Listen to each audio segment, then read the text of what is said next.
take care of safety of flight and navigation.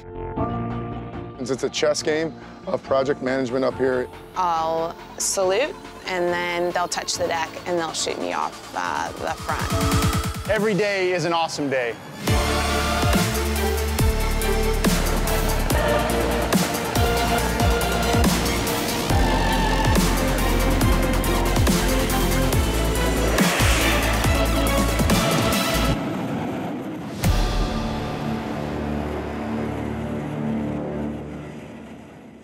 Hi everyone and welcome. My name is Mike Bryant and I'm incredibly excited to be here at Naval Station Mayport near Jacksonville, Florida. I am joined by my co-host here, Lieutenant Perkis. Hello everyone, my name is Lieutenant Kariki Perkis and I'm a Surface Warfare Officer. I've been a Surface Warfare Officer for about 9 years now. A Surface Warfare Officer is trained extensively to maintain and operate ships, their crews, and their systems. So today we're going to learn a lot about some amazing careers in STEM that are on board an aircraft carrier. We're going to get to that in just a minute, but right now we are here in the Grand Master's Squadron on the station, and you can see behind me some really cool stuff. These guys, they're all getting ready for the hurricane that's coming in, Hurricane Irma. We know that they are already Navy sailors who are helping out with Hurricane Harvey in Texas. But they're getting prepared. So you're going to hear sounds, you're going to hear a lot of things going on of them actually doing their job while we're doing the broadcast here today. So it's pretty exciting to see and to watch and to hear. So with that said, I was lucky enough. Now I've told everyone I meet about this, told everyone I work with, I've told all my friends, but now I get to tell everyone, all of you get to hear that we got to go onto the USS Nimitz, an aircraft carrier out at sea. We got to land and take off on it, but it was an amazing journey out there to see what the Nimitz is doing. It is the oldest aircraft carrier in the fleet. It was commissioned in 1975, and it is truly a floating city. There are about 5,000 people that work on board the Nimitz. They're all working together. They are going through some amazing challenges to make sure they get these aircraft off. They can take the aircraft can take off and land about every 60 seconds. It's truly amazing to see this sort of beautifully orchestrated chaos that takes place with so many people who are working behind the scenes. It's cool to see. Absolutely, and perhaps the most well-known flight personnel on aircraft carrier are the F-18 pilots. And we're going to meet one later. But in order for those pilots to do their job, there are thousands of other sailors working behind the scenes. Everyone from dentists to chefs to navigators to meteorologists. It truly takes a village. There are about 2,500 people who work in the air wing and more than 3,000 who work for ship's company. Now, before we get started, I want to take a moment and thank everyone who is submitting questions. If you submitted questions beforehand, we're going to get to a lot of those questions here today. We're also going to be answering them via Twitter. So you can submit the questions in the box right below where you're watching this, or if you want to, you can use Twitter, use the hashtag NavySTEMVFT. We'd love to see not only your questions, but we would also really like to see what's taking place in your classrooms. Send pictures, let us know what you're doing in your class. We'd love to see that. And again, make sure you submit those questions throughout. Now, one of the other things we're going to be doing is taking a look at, again, a lot of those different STEM opportunities and careers. There's about 2,500 people who work within an air wing on an aircraft carrier, and there's about 3,000 that work with the ship's company. So with that said, let's take a look at now. We're going to go out to hear from Lieutenant Commander Jensen, who is the air handler on board.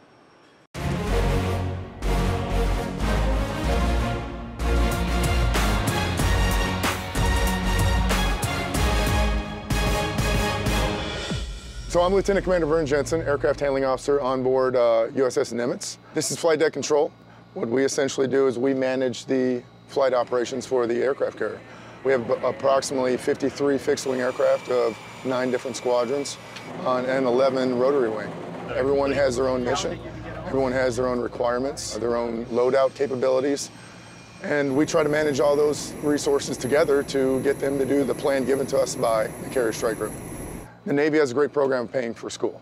So tuition assistance, I use that. I went to the community college, got my associate's degree. Then I followed that on with Old Dominion for a bachelor's degree. After that, I decided, you know, I think I can do this. I'd like to go further. I became an officer, a limited duty officer. So the Navy has a great program in which you have a technical area you can come up in and you can become a senior petty officer, or even a chief petty officer. and you can cross over to be an officer. Well, you put it all together, about 13 years of experience as an officer, add to another 10, 11 years of experience as an enlisted, and they say, we want you to come to aircraft carriers and be the aircraft handling officer. So that's how I got here. As you see right here, this is called a Ouija board. This is a scale model of the flight deck with scale model aircraft. It's very colorful. We use what's called a penology to identify what the requirement for the aircraft is and what the timing of his mission is. Over here you see aircraft in the air. They went in the air at different times. They have different color pins on them. Right now we are launching a green go. So the aircraft with green pins on them are getting ready to launch. We have 4 aircraft elevators that can transfer the aircraft from the flight deck to the hangar bay.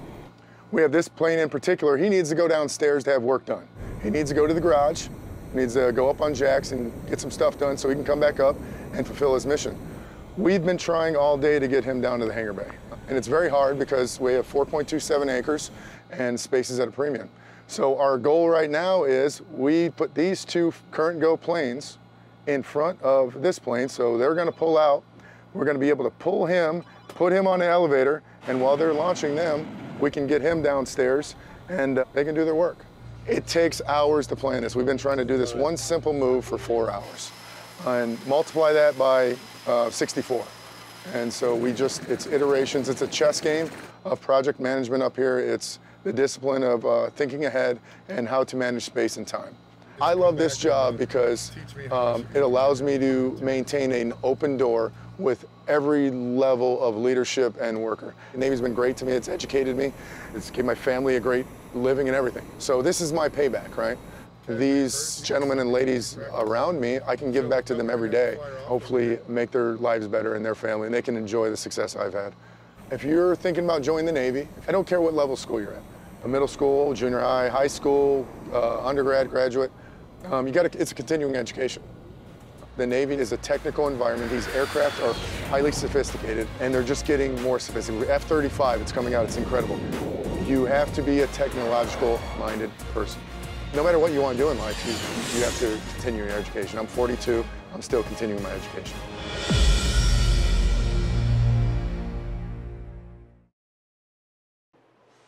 Hello and welcome back, everyone. You know, I thought it was a complete joke when they were talking about using a Ouija board on board the ship. I thought it might have been an acronym for something. I didn't realize it was this, like a high-stakes game of chess that they're doing to control where the aircraft are going. Yes, it's not the spirits controlling the launch and recovering of F-18s, but a sophisticated system of moves based on many different pieces of information. It's pretty remarkable that the same basic system has worked so well for over 60 years. In fact, all carriers utilize a digital version of the Ouija board. You can see the digital version on your screen now. However, if those digital boards somehow lose power, flight operations can continue without a hitch by using the traditional Ouija board. You know, something Lieutenant Commander Jensen spoke about was that the markings and the colors all have a very specific meaning when you're looking at that. Yes, they all represent important pieces of information like fuel levels, maintenance requirements, flight cycle, etc. The Ouija board helps the handler and his team figure out the best moves to get the aircraft where they need to be. You have to remember that the carrier is only 4.27 acres with space set aside for 4 catapults, a landing area, and over 75 aircraft aboard. They need to be very precise with each move. Also, these aircraft are very expensive, state-of-the-art technology. We can't have accidental bumps or scrapes. Yeah, and having met Lieutenant Commander Jensen, there's no way I would want to tell him I scraped one of his aircraft. That's not a conversation I want to have. We thank you so much for all the questions that have been coming in. We hope that you will continue to share not only the questions with us that you have, but also pictures as well. We'd love to see what's going on in your classrooms. Please use the hashtag NavySTEMVFT. Keep those questions and pictures coming in. It's great to see. So, you think we can take a few questions right now? Sure. All right. So, and you guys can play along too as you're watching. So if you know the answer to this, let us know. But this is Gloria from Orange Brook School. And Gloria wants to know, what is the lifespan of the Nimitz and how many aircraft does it carry on its mission? Each carrier of the Nimitz class is designed to operate for about 50 years, requiring just one midlife overhaul. The supercarrier features a 4.5-acre flight deck capable of carrying more than 75 aircraft. That was what amazed me, is the number of aircraft that are actually on the aircraft carrier. It's just hard to believe they have space for all that. Rua at Tobias School has another question. It's how many people live and work on the Nimitz? Great question. The USS Nimitz can accommodate over 5,000 personnel. A fun fact, it can serve up to 20,000 meals every day, and that doesn't include snacks that you grab between meals. I had the pleasure of taking part in those meals, and it was incredible to see just how many they serve and how fast they get through it. It was really cool to see. Another question we got coming in, Rick Suba's class from Kinston Local Schools in Ohio. And I think this applies to those on the USS Nimitz, not necessarily us, but it's what do you do for fun? That's a great question. So the sailors on the ship do many of the same things that you like to do. They play basketball, watch movies with popcorn, even the movies that are currently in theaters right now. They work out in gyms, play video games, and they video chat online. I got to be there on board as the Navy sailors had a movie night, so that was actually really cool to see. That's awesome. Another question from Walt Stoner's class from the Anthem School is how many planes can take off from the ship in a half hour or hour? It's a great question. The flight deck crew can launch 2 aircraft and land 1 every 37 seconds in a day and 1 per minute at night. We got to see that in person, and I was blown away by how quickly they were able to do that. And it's thanks to the work that your people you've already had a chance to kind of meet and see, and some of those we're about to kind of show you. So another elite team, speaking of that impacts really the work of the entire ship is how the navigation and the METOC group work together. Now that's meteorology and oceanographic teams, and they have a really powerful and important role. Absolutely. As you may have learned in physics class, things like airspeed, weather, and atmospheric conditions can significantly impact flight. So let's go out, let's hear from the METOC group and hear their role on board the USS Nimitz.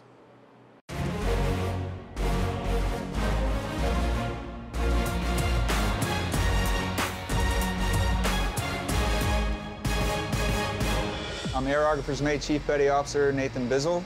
We are currently in the meteorological office on board the mighty USS Nimitz CVN-68 up here on the 06 level. We got about 13 personnel on board that provide the ship with weather, oceanographic knowledge and support and products to support the safety of flight and mitigation of hazard through navigation. Hey, my name is Lieutenant Commander Kate Coyle, and I'm the meteorologist on USS Nimitz. They call us METOC. METOC stands for Meteorology and Oceanography. On board the Nimitz, we take care of safety of flight and navigation. So our shop on board, they produce all of the forecasts and products for the ship, and the strike group also. Using the weather models, that's a lot of math in and of itself. It's these huge equations that forecast out in time. But on a daily basis, we do certain calculations for determining pressure and density, altitude for the pilots. Products we provide for them, mainly visibility and ceiling. So the cloud height, the first ceiling is very important. So that determines the type of launch and recovery they're going to do.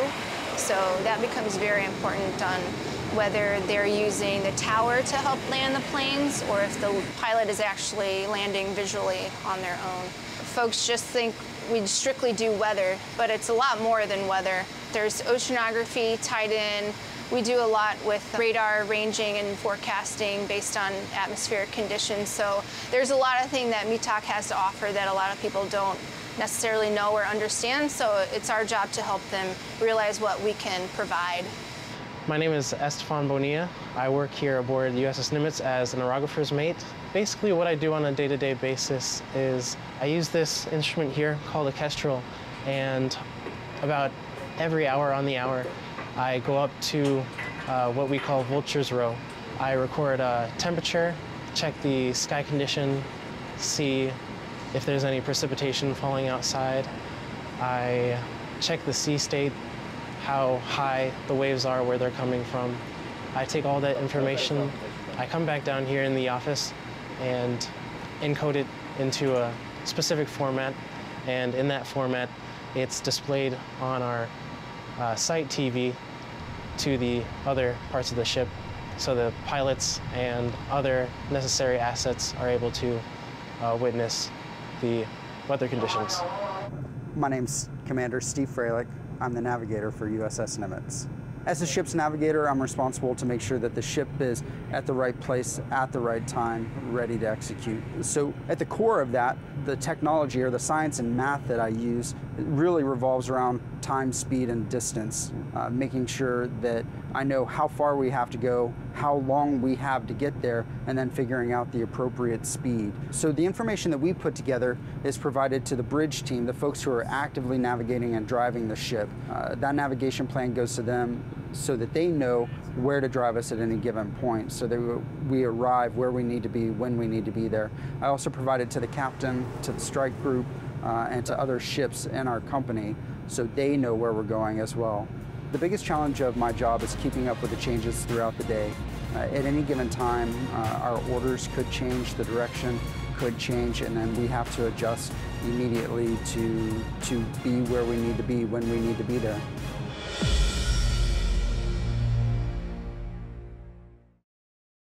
Wow, I mean, talk about STEM careers in action. The work that they do, navigation and METOC, the analysis of the really ever-changing conditions that happen both in the atmosphere and at sea. It's amazing the work that they do, and it affects nearly every single person on board. Yes, most sailors will tell you they have a new appreciation for METOC and navigation after living on an aircraft carrier. And I can't even imagine it from a pilot's point of view. Can you imagine it hard enough to land on a ship at sea, but now if it's bad conditions, if it's storming, if it's waves, all these different things you have to take into account to be able to land on an aircraft carrier. I can't imagine doing that at rough sea. And what's even more awe-inspiring is to see the launch and recovering of aircraft at night. We're the only Navy in the world that performs launch and recovery at night. So we were told that on the ship. I had no idea. That's amazing enough alone, but I can't imagine the experience, what a pilot feels when they land their first time at night. That has to be a life-changing experience. When I landed, we got our first trap, patch with first time landing on an aircraft carrier. I can't imagine beginning to do it at night. It's just amazing to watch and see. Yes, it's really hard to imagine. It's hard enough to land on a moving aircraft carrier during the day. You need to do calculations to adjust based on the pitch and the yaw of the ship, wind speeds, and more. But at night, you really have to trust your training instruments and your team. It's a lot of responsibility, certainly for some members of the team who are like 19 years old. It amazes me to think of the level of responsibility that they have on board compared to what I was. I was not responsible for a whole lot myself when I was 19. And even after being on board, I don't feel like I'm responsible for a whole lot now when I'm a lot older than 19. So the unique way I think we saw firsthand when I was on the Nimitz is certainly it's unique to land on an aircraft carrier. But again, we talked about how do you do that at rough seas? How do you do it at all? It is amazing to see when it's moving, pitching, and yawing. Not to mention the fact that you have another factor. You could be the stress of combat that even adds into that level of trying to negotiate all that. Yes. Normally, these aircraft need 3,000 feet of runway for takeoff, but only use 300 feet on the flight deck of an aircraft carrier. And for landing, typically these jets need at least 2,500 feet to land and come safely to a stop. We don't have that luxury on an aircraft carrier, so we use what's called an arrested landing, where the aircraft gets tail hooked and goes from 150 to 0 miles per hour in 2 seconds. And to make it even more exciting, during flight ops, the aircraft carrier must keep a speed of 30 knots or about 34 miles per hour of wind across the deck to create lift for the catapulted aircraft. Not only that, but the pilot has to factor in that they are landing on a moving runway. Sounds incredible. It was incredible to watch. We watched one after another land perfectly on board, and of course they were taking off just on the other side of the carrier. It was amazing to see, and they made it look incredibly easy. So it was amazing, that we get to see a lot of that when we're on board of them taking off and landing. I'm sure it sparks questions that are out there. We have a lot of questions that are out there for you guys who have submitted questions in. We appreciate that. Keep the questions coming in. You want to take a few more questions now? Is that all right? So, first question we have coming up from Brendan, a 6th grader from Our Lady of Perpetual Help Academy in Corpus Christi, Texas. First of all, we'd like to say we want to make sure that we hope that your school, yourself, your family, the community is safe. After Hurricane Harvey came in, we know there's a lot of Navy personnel that are out there on the ground helping with the recovery, and we hope that you continue to be safe as that recovery effort continues with Hurricane Harvey coming through. But Brendan has a great question. What is the fastest jet on your carrier, and what is the top speed? Thanks, Brendan. Currently, the F-18 Super Hornet is our fastest with a speed of over 1,000 miles per hour. But in 2018, we will deploy our new F-35, which has a speed of about 1,100 miles per hour. Wow. I mean, it really takes a special kind of person who's resilient, who's decisive to fly. It amazes me all the calculations they do in their head. So let's go out, let's actually meet an F-18 pilot now and hear what she has to say about her job.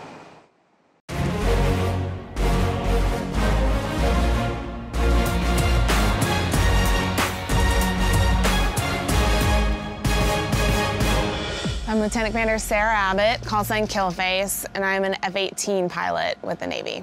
I decided to go to the Naval Academy because I wanted to serve in the Navy and serve my country and do something more with my college experience. And while I was there, I learned a lot more about aviation and got to do some summer internships with aviation squadrons. A typical day for a pilot, we'll go to the paraloft, which is where we get dressed for flight.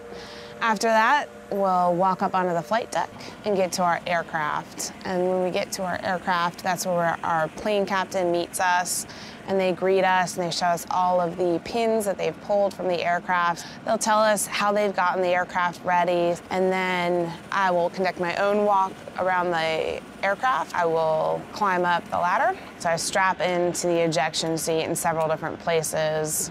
We all wait on the aircraft carrier, so we can't start up until the air boss calls away the start from the tower. Stand clear of props, rotors, intakes, and exhausts. Start to go aircraft, start them up. At that point, I look over to the plane captain. I'll give him the 3 signal, and that's for me to start my APU. That starts pushing air into the engines, and then after that, I'll start cranking my right engine. And then they'll give me the signal for the flight control built-in test. And all the flight control surfaces will be moving independently of anything that I'm doing. The final checkers will come check. So these guys are in white shirts, and they're our troubleshooters and our final checkers, and they're gonna do one last look over of the aircraft, make sure everything is still looking good. When the yellow shirts come over, they'll look at me and ask me if I'm ready to go flying. I'll give them a thumbs up. So whatever that yellow shirt directs me to do, where I taxi, where I go, I'm following my director until I get to the catapult. As we drive onto the catapult, you'll see the JBD, or the jet blast deflector, come up behind the aircraft. That's because I'm going to go to full throttle while I'm on the catapult and to deflect all of that up and away from the flight deck and all the people on the flight deck. And then I'm gonna put my launch bar down, and they're gonna put on a holdback fitting, and then they're also gonna connect the launch bar into the shuttle. At that point, I'll go to either military power or maximum AB, depending on the weight of the aircraft, and then I'll put my launch bar up, and I'm gonna start wiping out the controls. So you'll see all the control surfaces move as I do one last check to make sure those are looking good. I check my engines, I check my hydraulics, check my internal display of the flight controls, and when I like it and I'm satisfied with my aircraft, I'll salute, and then they'll touch the deck and they'll shoot me off the front.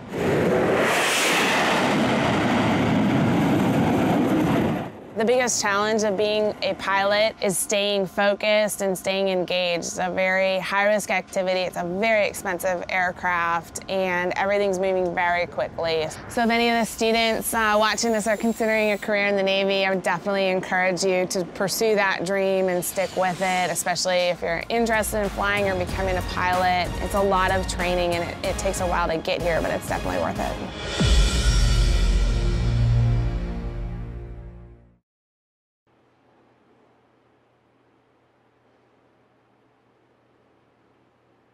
All right, welcome back, everyone. It was amazing to see those F-18s and hear from a pilot. But you know, all the people who go into making that aircraft function, making it fly safely, there's a ton of them that's their job, but there's something else that goes into making an aircraft fly, and that's lift.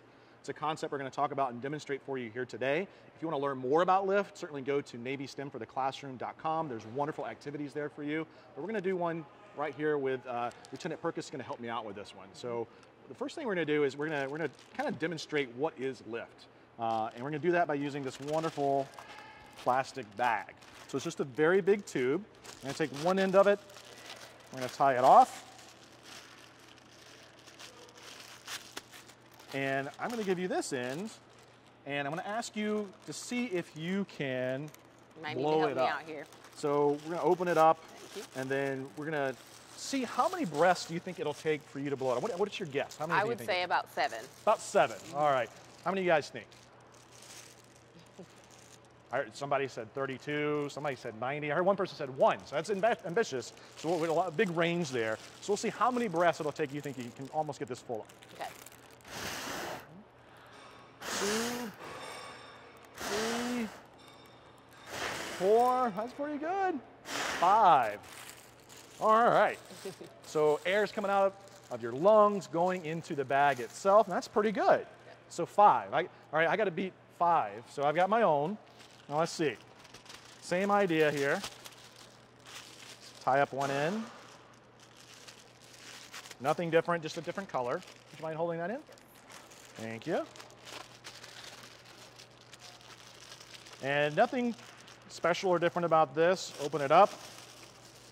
I want to see if I can beat 5. So let's see.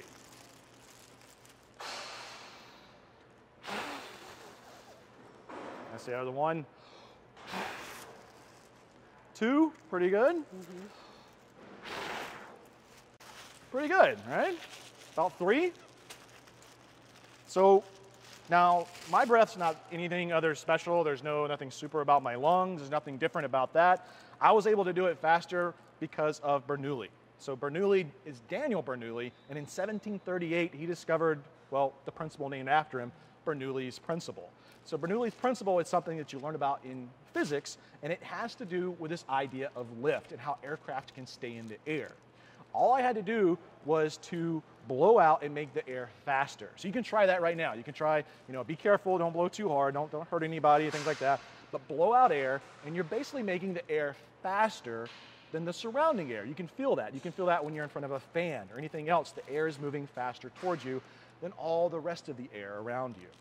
Now, when that air moves faster, all it's doing is creating a lower pressure, meaning that faster moving air is creating more space for other air to rush in. And that's all we're able to do. I'm blowing into it. It's moving faster than everything else here in this hangar. And all the other air says, this is my chance, this is my shot, I'm gonna go.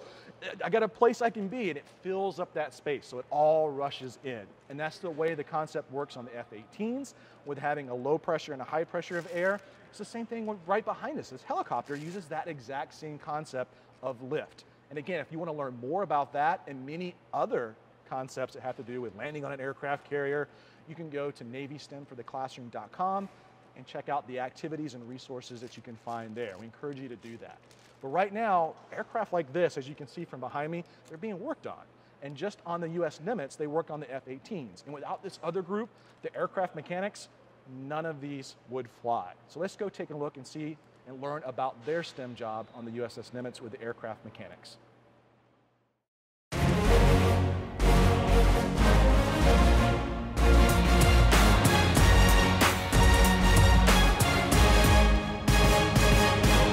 I am Ensign Eric Timmy. I am the Aircraft Maintenance Department Division Officer. Currently, we are in the jet bay. In the jet bay, we do engine maintenance for the engines that go inside the aircraft that ultimately will push them off the pointy end of the aircraft carrier. I have spent 13 years of enlisted time. I was a prior aviation structural mechanic, and then I applied for an officer program, and it's afforded me the opportunity to now be an officer guiding a great team of sailors. I'm Skylar Jean Wilson, and I am an aviation machinist mate, also known as ADs. As an AD, you're learning how to actually know how parts and portions of the engine work together, knowing how it affects it, knowing how when you take one thing off or you put one thing on, or if something's down or not working, how it relates and correlates to each other and how that affects the engine, and maybe even how it in itself affects the jets and the pilot's ability to fly it or work it properly. We take on many challenges and we're very successful at what we do. Many people have tried around the world to copy what we do in the military, and they can't do it because we come together as a team. We have a leadership structure that works top to bottom. That's what makes us successful. I chose to be an aviation mechanic for one reason. The first time I flew in an aircraft, I was 8 years old, and that was mind-blowing to me. And that day I knew somehow, some way, I wanted to be a part of aviation maintenance. I turned 18, I enlisted into the Navy. 15 years later, I'm still here and I'm like a kid in a candy store. Every day is an awesome day.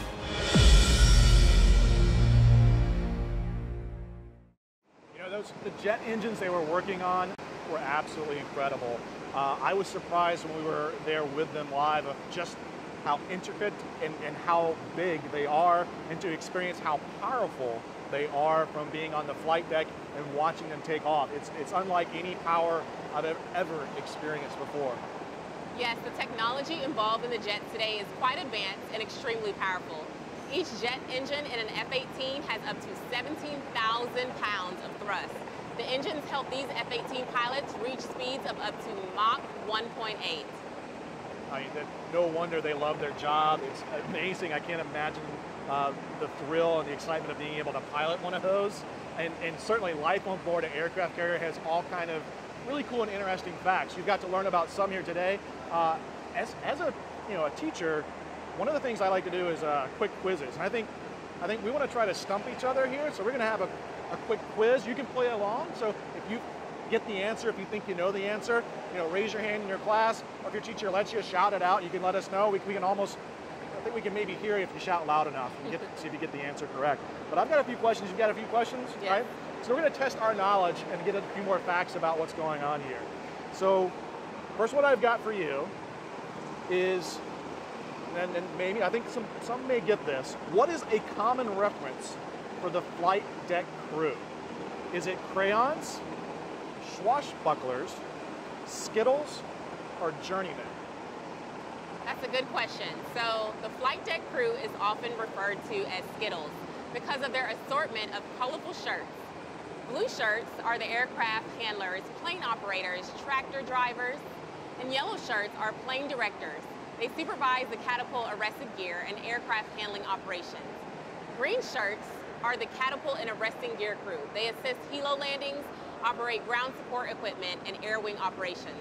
Purple shirts manage fueling the aircraft, and red shirts specialize in explosive ordnance disposal, weapons and ammunition, and serve as the crash and salvage crew. Brown shirts are air wing plane captains and air wing lead petty officers. White shirts are the squadron plane inspectors, landing signal officers, safety observers, and medical personnel on the deck. They are officers who oversee flight deck operations. So something tells me that you studied a little bit for this. Did anybody, all right, if you're watching now, raise your hand if your class, if you got all of that correct. I don't see a lot of hands going up, so I think you really got it. I hope you guys are taking notes. That was pretty good. You have a question for me? I have a question for you. All right. What is the nickname of the USS Nimitz? That's a good one. But since I was on the USS Nimitz, I know the answer. Old Salt. So USS Nimitz, commissioned in 1975. It is the oldest in the fleet of the carriers. Now, I think I got a little harder one for you. Okay. So everybody's watching, it's a little harder. What Greek mythological heroes were Lieutenant Commander Abbott's flight squadron named after? So I'm going to go with the Argonauts. You may have noticed the markings on the tail of her F-18. The Argonauts is correct. That's pretty good. Yeah. So pretty cool. Question for me? I have another question for you. So what level of education do you need to pursue a career in flight support for the Navy?